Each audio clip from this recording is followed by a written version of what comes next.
જય શ્રી કૃષ્ણ, જય માતાજી, હર હર મહાદેવ. ફાગણ સુદની આમલકી એકાદશી. મહાત્મ્યમ વિજ્યાપાસ્વ શ્રુતમ કૃષ્ણમા ફલમ ફાલ્ગુનસ્યાર્જુને પક્ષે પનાબ્નો તાવદાધુના. યુધિષ્ઠિરે ભગવાન શ્રી કૃષ્ણને કહ્યું, હે કૃષ્ણ, મોટું ફળ આપનાર વિજયા એકાદશીનું મહાત્મ્ય તમારી પાસેથી મેં સાંભળ્યું. હવે ફાગણ માસના શુક્લ પક્ષમાં જે નામની 11 આવે છે તે તમે મને કહો. ભગવાન શ્રી કૃષ્ણે કહ્યું, હે યુધિષ્ઠિર, આ એકાદશીને આમલકી એકાદશી કહેવાય છે. એનું વ્રત કરવાથી વિષ્ણુ લોકની પ્રાપ્તિ થાય છે. હવે હું તમને પ્રસંગ કહું છું જે રાજા માધાતાના પૂછવાથી મહાત્મા વશિષ્ઠે એને કઈ સંભળાવ્યો હતો. તો હવે આપણે વાર્તા સાંભળીએ. માધાતા નામના રાજાએ વશિષ્ઠ ઋષિને પૂછ્યું, હે બ્રાહ્મણોમાં અતિ શ્રેષ્ઠ ગુરુદેવ, આ આમલકી એકાદશી કયા કારણને લીધે સર્વ પાપોનો નાશ કરવા વાળી છે? કયા કારણને લીધે પવિત્ર કહેવાય છે? તેમજ કયા કારણને લીધે આંબળાના વૃક્ષ નીચે બેસીને એનું વ્રત તથા જાગરણ કરવાથી 1000 ગાયોના દાન કર્યાનું ફળ પ્રાપ્ત થાય છે? તેમજ આ આંબળાનું વૃક્ષ કયા કારણ લીધે પવિત્ર કહેવાયું છે? તેમજ આ આંબળાનું વૃક્ષ ક્યારે કેવી રીતે ઉત્પન્ન થયું તે વિસ્તારપૂર્વક કહેવાની મને કૃપા કરો. ત્યારે વશિષ્ઠજીએ કહ્યું, હે મા ભાગ્યવાન રાજા, આ પૃથ્વી પર આંબળાનું વૃક્ષ કેવી રીતે ઉત્પન્ન થયું તે હું તમને કહું છું. આંબળાનું વૃક્ષ પવિત્ર છે અને બધા પાપોનો નાશ કરવાવાળું છે. પ્રલયના સમયે આ સ્થાવર જંગમ જગત નાશ પામ્યું હતું અને સમુદ્ર રૂપ બની ગયું હતું. એ સમયે દેવતાઓ તથા અસુરો, યજ્ઞો, રાક્ષસો, સર્પો વગેરે નાશ પામ્યા હતા. માત્ર દેવોના આદિ દેવેશ્વર સનાતન પરમાત્મા પરબ્રહ્મ પોતાના અવિનાશી અને નિર્વિકાર મૂળ સ્વરૂપે જ પોતે એકલા જ રહ્યા હતા. ત્યાર પછી થોડોક કાળ વ્યતીત થયો હતો. એક સમયે પરબ્રહ્મ પરમાત્મા ભગવાન વિષ્ણુના મુખમાંથી ચંદ્રના જેવી કાંતિવાળું થૂંકનું માત્ર એક ટીપું જમીન પર પડ્યું હતું. એ થૂંકના ટીપામાંથી આપોઆપ આંબળાનું એક વિશાળ વૃક્ષ ઉત્પન્ન થયું હતું. બધાય વૃક્ષોમાં આદિ વૃક્ષ કહેવાય છે. આથી એને પવિત્ર ગણવામાં આવે છે. ત્યાર પછી સમસ્ત પ્રજાનું સર્જન કરવા માટે ભગવાન શ્રી વિષ્ણુજીએ બ્રહ્માજીને ઉત્પન્ન કર્યા. બ્રહ્માજીએ પ્રજા ઉત્પન્ન કરી, જેમાં દેવતાઓ, દાનવો, ગાંધર્વો, યક્ષો, રાક્ષસો, નાગ તેમજ અંતઃકરણવાળા મહર્ષિઓ, ઋષિઓ, મુનિઓ વગેરે હતા. ત્યાર પછી દેવતાઓ અને ઋષિ મુનિઓ જ્યાં આ આંબળાનું વૃક્ષ ઉત્પન્ન થયું હતું ત્યાં આવ્યા. હે મા ભાગ્યવાન રાજા, એ વૃક્ષને જોઈને દેવો તથા ઋષિઓ અત્યંત આશ્ચર્ય પામ્યા. એકબીજાની સામે જોઈને ઉત્કંઠાપૂર્વક એ વૃક્ષની ધાડીને જોવા લાગ્યા. ત્યાં જ ઊભા વિચાર કરવા લાગ્યા, બીજા વૃક્ષોને તો અમે ઓળખીએ છીએ, પરંતુ આ વૃક્ષ ઓળખી શકાતું નથી. એમને આવી રીતે વિચાર કરતા જોઈ આકાશવાણી થઈ, હે દેવતાઓ અને હે મહર્ષિઓ, આ આંબળાનું વૃક્ષ છે. એ સર્વશ્રેષ્ઠ હોય ભગવાન વિષ્ણુને અતિશય પ્રિય છે. આ આંબળાના વૃક્ષનું માત્ર સ્મરણ કરવાથી ગાયોનું દાન કર્યાનું ફળ પ્રાપ્ત થાય છે. આ આંબળાના વૃક્ષને સ્પર્શ કર્યાથી 2 ગણા પુણ્યને તેમજ એના ફળ ખાવાથી 3 ગણા પુણ્યને આપણે પામીએ છીએ. એટલા માટે હંમેશા આંબળાના વૃક્ષની સેવા પૂજા કરવી જોઈએ. આ આંબળાનું વૃક્ષ સર્વ પાપોને દૂર કરનારું છે. તેમજ જે ભગવાન વિષ્ણુને અતિ પ્રિય હોય એને વૈષ્ણવ વૃક્ષ પણ કહેવામાં આવે છે. તસ્યા મૂલે સ્થિતો વિષ્ણુ તદુર્ધવ ચ પિતામહ સ્કંધે ચ ભગવાન રુદ્ર સંસિત પરમેશ્વર શાખા ચ નયના સર્વે પ્રશાખાસુ ચ દેવતા પર્ણેષુ વસ્વો દેવા પુષ્પેષુ મરુસ્તસ્થા. આ આંબળાના વૃક્ષના મૂળમાં શ્રી વિષ્ણુ ભગવાન રહે છે.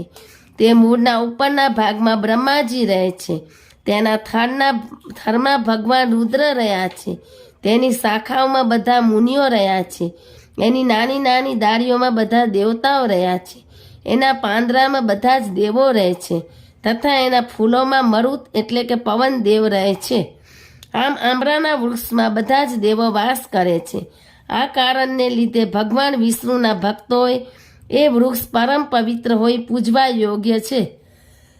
આ પ્રમાણેની આકાશવાણી સાંભળી ઋષિઓ તેમજ દેવતાઓ બોલ્યા, અમે આપને જોઈ શકતા નથી કે ઓળખી પણ શકતા નથી. આપ કોણ છો? દેવતા છો કે કોઈ અન્ય વ્યક્તિ છો? આપ અમને સાચે સાચું કહો.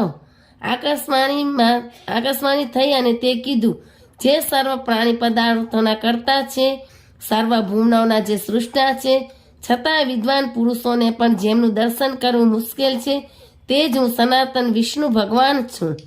દેવોના દેવ ભગવાન વિષ્ણુનું આવું કેવું સાંભળીને બ્રહ્માના પુત્રો, દેવો અને મહર્ષિઓના નેત્રો આશ્ચર્યચકિત થઈ ઉઠ્યા. એમને ઘણું જ બધું વિસ્મય થયું. તેઓ બધા એ આદિ અંત રહિત ભગવાનની સ્તુતિ કરવા લાગ્યા. નમો ભૂતાત્માત્મા આત્મને પરમાત્માને, નમો અનંત વિશાલાય દાદા પચ જ્ઞેશાય નમો નમઃ. દરેક પ્રાણી પદાર્થોના આત્મા રૂપે થયેલા આત્મા તથા પરમાત્મા તમને નમસ્કારો. પોતાના મહિમાથી ક્યારેય અચ્યુત ન થનારા અચ્યુત તમને નિત્ય નમસ્કારો. અંતરહિત પરમેશ્વરને વારંવાર પ્રણામ હો. તેમજ દામોદર કવિ તથા અગ્નેશ્વર સર્વજ્ઞ એવા તમને નમસ્કારો. આ પ્રમાણે દેવો અને મહર્ષિઓ સ્તુતિ કરી. ત્યારે ભગવાન વિષ્ણુ પ્રસન્ન થયા અને બોલ્યા, હું તમને ક્યું વરદાન આપું? દેવો અને મહર્ષિઓએ કહ્યું, હે ભગવાન, જો આપ સંતુષ્ટ થયા હો તો અમારા હિતને માટે કોઈ એવું વ્રત બતાવો કે જે કરવાથી સ્વર્ગ અને મોક્ષ મળે છે. વળી જે વ્રત ધન ધાન્ય આપનાર, પુણ્યદાયી, પવિત્ર, આત્માને સંતોષ આપનાર, થોડા પરિશ્રમથી થઈ શકે એવું હોય અને જે વ્રતોમાં ઉત્તમ હોય તે વ્રત તમે અમને કહો. ભગવાન વિષ્ણુ બોલે, હે દેવો, હે મહર્ષિઓ, ફાગણ મહિનાના શુક્લ પક્ષમાં જે બારસ પુષ્ય નક્ષત્રથી યુક્ત હોય તે બારસ યુક્ત એકાદશી પુણ્યદાયી હોય, મોટા મોટા પાપોનો નાશ કરનારી હોય છે. હે ઉત્તમ બ્રાહ્મણો, એમાં જે વિશેષ કર્તવ્ય કરવાનું હોય છે તે તમે સાંભળો. જે સ્તરે આમળાનું વૃક્ષ હોય તે સ્તરે જઈને મનુષ્યએ બારસ યુક્ત એકાદશીના વ્રતનું જાગરણ અવશ્ય કરવું જોઈએ. એથી વ્રત કરનાર મનુષ્ય બધા પાપોમાંથી છૂટી જાય છે અને 1000 ગાયોના દાન કર્યાનું ફળ મળે છે. હે બ્રાહ્મણો, વ્રતોમાં ઉત્તમ આ વ્રત મેં તમને કહ્યું છે, કારણ કે એ પુષ્ય નક્ષત્ર યુક્ત બારસ તિથિ યુક્ત એકાદશી વ્રત કરી જે ભગવાન વિષ્ણુનું ભક્તિભાવપૂર્વક પૂજન કરે છે એ સઘળા પાપોમાંથી મુક્ત થઈ જાય છે અને વિષ્ણુ લોકમાં જાય છે. દેવો તથા મહર્ષિઓએ પૂછ્યું, હે ભગવાન, એ વ્રતની વિધિ તમે અમને કહો. કઈ વિધિથી એ વ્રત પરિપૂર્ણ થાય છે? એ વ્રતની વિધિમાં ક્યાં ક્યાં મંત્રો બોલાય છે? ક્યાં નમસ્કારો કરવાના હોય છે? અને એ વ્રતમાં ક્યાં દેવતાની પૂજા કરવામાં આવે છે? વળી એ વ્રતમાં કયા પ્રકારે દાન દેવાય છે? કયા પ્રકારે સ્નાન કરાય છે? પૂજનની વિધિ શું છે? તેમજ પૂજા મંત્ર અને અર્ધ્ય મંત્ર ક્યાં ક્યાં છે તે તમે અમને કહો. ભગવાન વિષ્ણુ બોલ્યા, હે ઉત્તમ બ્રાહ્મણો, આ વ્રતની જે ઉત્તમ વિધિ છે તેને તમે બરાબર ધ્યાનથી સાંભળો. એ પુષ્ય નક્ષત્રવાળી બારસ યુક્ત એકાદશીની તિથિએ પ્રાતઃકાળે વહેલા ઉઠીને દાંતણ કર્યા પછી આ પ્રમાણે સંકલ્પ કરવો. હે કમળની પાંખડીઓ જેવા નેત્રોવાળા અચ્યુત ભગવાન, હું એકાદશીના વ્રત નિમિત્તે ઉપવાસ કરીને બીજે દિવસે ભોજન કરીશ. તમે મને શરણમાં લ્યો. આવો નિયમ લીધા પછી પતિત, ચોર, પાખંડી, દુરાચારી, મર્યાદાને તોડનારા તથા ગુરુ પત્ની સાથે વ્યભિચાર કરનારા લોકો સાથે બોલવું નહીં. તેમજ મનુષ્ય પોતાના મનને કાબૂમાં રાખવું. ત્યાર પછી કોઈ નદી પર, તળાવ પર, કૂવા પર કે ઘેરે સ્નાન કરવું. સ્નાન કર્યા પછી આ શ્લોક બોલવો. અશ્વકાંતે રથકાંતે વિષ્ણુકાંતે વસુંધરે મૃતિકે હરમે પાપમ અનમ્યા દુષ્કૃત કૃતમ. હે વસુંધરા, તું ઘોડાના પગથી ખૂંડાયેલી છે, રથના પૈરા વડે પીસાયેલી છે, તેમજ વિષ્ણુના પગથી ખૂંડાયેલી છે. હે માટી, મેં જે કંઈ દુષ્ટ કૃત્ય રૂપે કંઈ પણ પાપ કર્યું હોય તેને તમે મારા શરીરે લેપાઈને દૂર કરો. ત્યાર પછી શુદ્ધ જળ વડે સ્નાન કરતી વખતે આ મંત્ર બોલવો. ત્વંબુ સર્વભૂતાના જીવન તનુરક્ષકમ સ્વદેજો દ્વિબીજા જાતિના રસાના પતયે નમઃ. સ્નાનદોત્વ સર્વતીર્થેષુ હૃદયસ્ત્રવણેષુ ચ નદીષુ દેવખાતેષુ ઇદં સ્નાનતુ મે ભવેત. હે પાણી, તમે સર્વ પ્રાણી પદાર્થના જીવન છો અને તમે સર્વના શરીરનું રક્ષણ કરનાર છો. તેમજ સ્વદેજ અને ઉદ્ભીજ જાતિના જીવોના પણ તમે રક્ષક છો. તે બધા રસોના પતિ તમને નમસ્કાર હો. આજે હું સ્નાન કરીને સર્વ તીર્થોમાં નાહ્યો છું, તેમજ બધા જ કુંડો, ઝરણા, નદીઓ તેમજ દેવોએ બનાવેલ સરોવરમાં હું નાહ્યો છું. મારું આ સ્નાન ઉપર કરેલા બધા સ્નાનોનું ફળ આપવાવાળું થાય. વ્રત કરનારે પરશુરામની મૂર્તિ બનાવવી જોઈએ. મૂર્તિમાં પોતાની શક્તિ અનુસાર 1 માસો કે અડધો માસો સોનું ઉમેરવું જોઈએ. સ્નાન કર્યા પછી વ્રત કરનારે પોતાના ઘેર આવવું. ઘેર આવીને પૂજા તથા હોમ કરવો. ત્યાર પછી પૂજાની બધી સામગ્રી લઈને આમરાના વૃક્ષ પાસે જવું. ત્યાં વૃક્ષની નીચેની બધી જ જમીન સરખી રીતે વાળીને સાફ કરવી. ત્યાર પછી એને લીંપીને અથવા તો તે જમીન પર ચારે બાજુ પાણી છાંટીને એને પવિત્ર કરવી. પવિત્ર કરેલી જગ્યા, જમીન પર પાણીથી ભરેલો નવો ઘડો મંત્રોચ્ચાર પૂરો સ્થાપિત કરવો. એ ઘડામાં 5 રત્નો નાખવા. ત્યાર પછી ધોળા ચંદનથી એના પર લેપ કરવો. તે ઘડાના કાંઠામાં સુંદર પુષ્પોની માળા પહેરાવી. તેમજ બધી જ જાતના સુગંધિત ધૂપથી તે ઘડાને ધૂપયુક્ત કરવો. એને ચારેય બાજુએ પ્રગટેલા દીવા ગોઠવવા. ટૂંકમાં બધી રીતે ઘડાને શણગારી અતિશય મનોહર કરવો. નવી છત્રી, પગરખા અને વસ્ત્રો પણ મંગાવીને રાખવા. પછી એ ઘડાની ઉપર એક પાત્ર ગોઠવવું. તે પાત્રમાં ડાંગર ભરવી. પછી તે પાત્રની ઉપર પરશુરામ દેવની સોનાની મૂર્તિની સ્થાપના કરવી. ત્યાર પછી એમના દરેક અવયવોનું પૂજન કરવું. જેમ કે વિશોકાય નમઃ પાદો, શોકરે શ્રી પરશુરામને નમસ્કારો, હું તેમના 2 પગનું પૂજન કરું છું એમ બોલી એમના 2 પગને પૂજવા. પછી વિશ્વરૂપીને જાનુની રૂપધારી શ્રી પરશુરામને નમસ્કારો, હું તેમના ઢીંચણોને પૂજું છું એમ બોલી એમના 2 ઢીંચણોને પૂજવા. ઉગ્રાય નમઃ ઉગ્ર રૂપધારી શ્રી પરશુરામને નમસ્કારો, હું તેમના 2 સાથરોને પૂજું છું એમ બોલી એમના 2 સાથરોને પૂજન કરવું. તે પછી દામોદરાય નમઃ કરીમ શ્રી દામોદરને કૃષ્ણ સ્વરૂપ શ્રી પરશુરામને નમસ્કારો, હું તેમની કેરને પૂજું છું એમ બોલી વ્રત કરનારને એમની કેરને પૂજવી. તે પછી પદ્મનાભાય નમઃ ઉદરમ સૃષ્ટિના સર્જન બોલી વ્રત કરનારને એમની કેરને પૂજવી. સૃષ્ટિના સર્જન પહેલાં જેમની નાભીમાંથી સૌ પ્રથમ કમળ પ્રગટ્યું હતું એવા શ્રી નારાયણ સ્વરૂપ શ્રી પરશુરામને નમસ્કારો, હું તેમના પેટને પૂજન કરું છું એમ બોલી વ્રત કરનારે શ્રી પરશુરામ ભગવાનના પેટનું પૂજન કરવું. ત્યાર પછી શ્રી વસ્ત્રધારીને નમઃ ઉરુ શ્રી વસ્ત્રનું ચિહ્ન છાતીમાં ધારણ કરતા શ્રી વિષ્ણુ સ્વરૂપ શ્રી પરશુરામને નમસ્કારો, હું તેમની છાતીનું પૂજન કરું છું એમ બોલી શ્રી પરશુરામ ભગવાનની છાતીને પૂજવી. તે પછી ચક્રીને નમઃ વામ બાહુમ, ડાબા હાથમાં ચક્રને ધારણ કરેલા શ્રી વિષ્ણુ સ્વરૂપ શ્રી પરશુરામને નમસ્કારો, હું તેમના ડાબા હાથને પૂજું છું એમ બોલી વ્રત કરનારે શ્રી પરશુરામના ડાબા હાથનું પૂજન કરવું. તે પછી ગદીને નમઃ દક્ષિણ બાહુમ, જમણા હાથમાં ગદાને ધારણ કરતા શ્રી વિષ્ણુ સ્વરૂપ શ્રી પરશુરામને નમસ્કારો, હું તેમના જમણા હાથનું પૂજન કરું છું એમ બોલી શ્રી પરશુરામના જમણા હાથને પૂજવો. તે પછી વૈકુંઠાય નમઃ કંઠમ, વૈકુંઠમાં નિવાસ કરવાવાળા શ્રી વિષ્ણુ સ્વરૂપ શ્રી પરશુરામને નમસ્કારો. હું તેમના કંઠનું પૂજન કરું છું એમ બોલી શ્રી પરશુરામ ભગવાનના કંઠની પૂજા કરવી. તે પછી યજ્ઞમુખાય નમઃ આમમ્ય યજ્ઞ સ્વરૂપ મુખવાળા શ્રી વિષ્ણુ સ્વરૂપ શ્રી પરશુરામને નમસ્કારો. હું તેમના મુખની પૂજા કરું છું એમ બોલી શ્રી પરશુરામ ભગવાનના મુખનું પૂજન કરવું. તે પછી વિશોકનિધયે નમનાસામ શોકરહિત સ્વરૂપના ભંડાર શ્રી વિષ્ણુ સ્વરૂપ શ્રી પરશુરામને નમસ્કારો.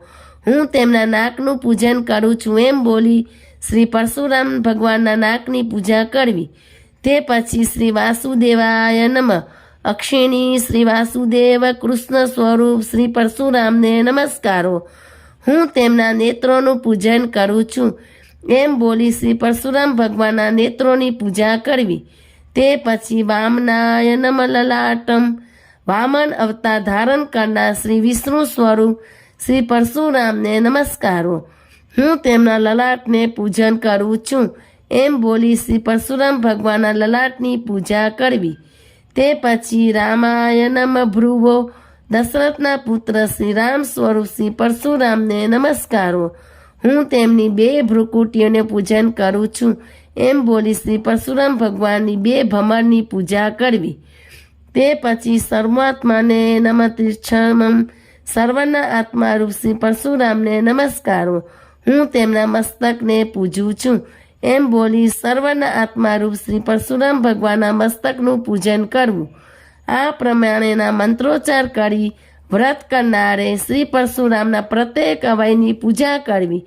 ત્યાર પછી શુદ્ધ ફળો અર્પણ કરવા અને અર્પણ કરતા બોલવું તતો દેવાધિદેવાય અર્ધે ચૈવ પ્રદપયત ફલેન ચૈ શુભ્રેમ ભક્તિયુક્તેન ચેતસા.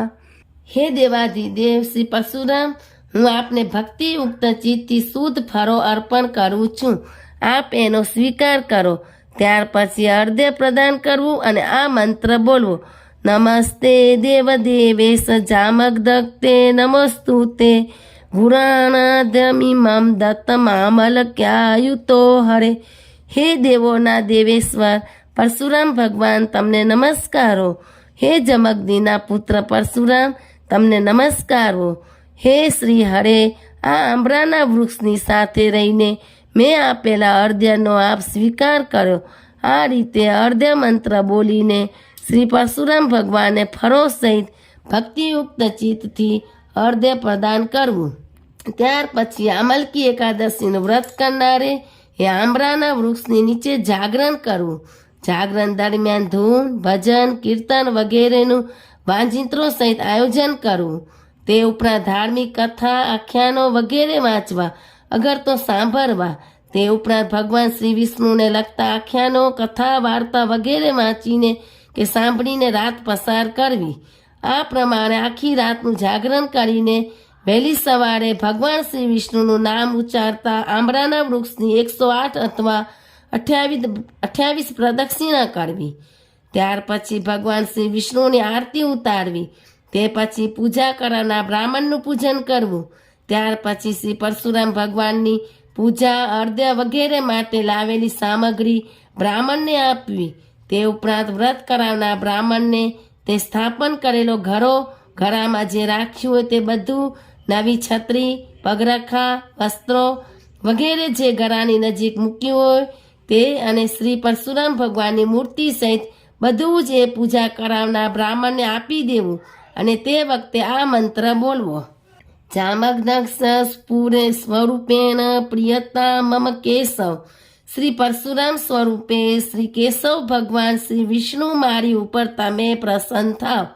ત્યાર પછી વ્રત જાગરણ કર્યા પછી પહેલાં આંબરાના વૃક્ષને સ્પર્શ કરી અવશ્ય પ્રદક્ષિણા કરવી. પછી વ્રતની સમાપ્તિ નિમિત્તે વિધિથી સ્નાન કરી પ્રથમ બ્રાહ્મણોને જમાડવા.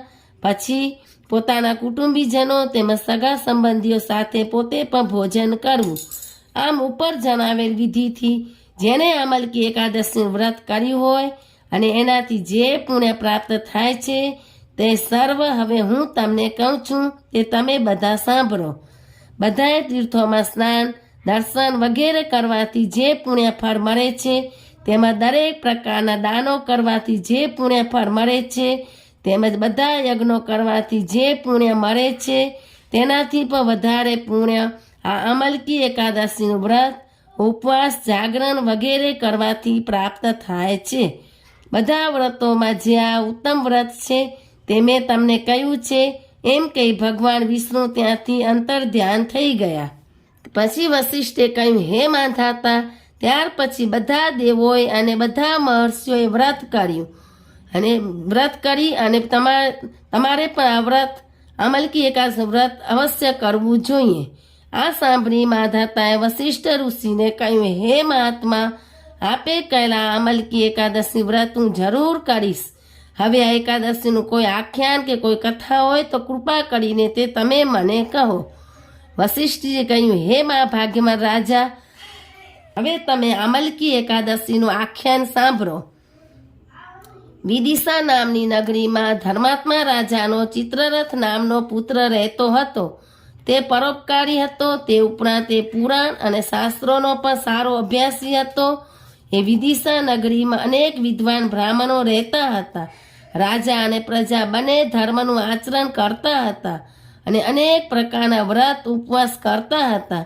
આમ આખી નગરી સુખી હતી. એટલામાં ફાગણ સુદની અમલકી એકાદશી આવી. રાજા સહિત સૌએ એકાદશી વ્રત કર્યું અને ઉપવાસ કર્યા. કોઈએ ઘરમાં, કોઈએ તળાવમાં કે કોઈએ નદીમાં જઈને સ્નાન કર્યું. ત્યાર પછી બધા દેવાલયમાં એકઠા થયા. એટલામાં રાજા ચિત્રરથમાં સ્નાન કરીને એ દેવાલયમાં આવ્યા અને પ્રજાની સાથે ભગવાન શ્રી વિષ્ણુનું ઉત્તમ વિધિપૂર્વક પૂજન કર્યું. ત્યાર પછી એ પ્રજાજનો સહિત જંગલમાં ગયા. ત્યાં આવેલા આંબળાના વૃક્ષની પણ એમણે પૂજા કરી. પછી એને પ્રાર્થના કરી, હે ભગવાન વિષ્ણુ, આંબળાના વૃક્ષમાં આપ નિવાસ કરો છો, અમે આપને નમસ્કાર કરીએ છીએ. પછી પાણીની અંજલિ આપતા બોલ્યા, હે ધાત્રી, તું અમારા પાપોનો નાશ કરનારી છે. પછી આંબળાના વૃક્ષને પ્રદક્ષિણા કરતા બોલ્યો, હે ધાત્રી, તું બ્રહ્મ સ્વરૂપ છે, અમે તારી પ્રદક્ષિણા કરીએ છીએ. આમ કહીને રાજા ચિત્રરથે અને પ્રજાએ પ્રદક્ષિણા કરી.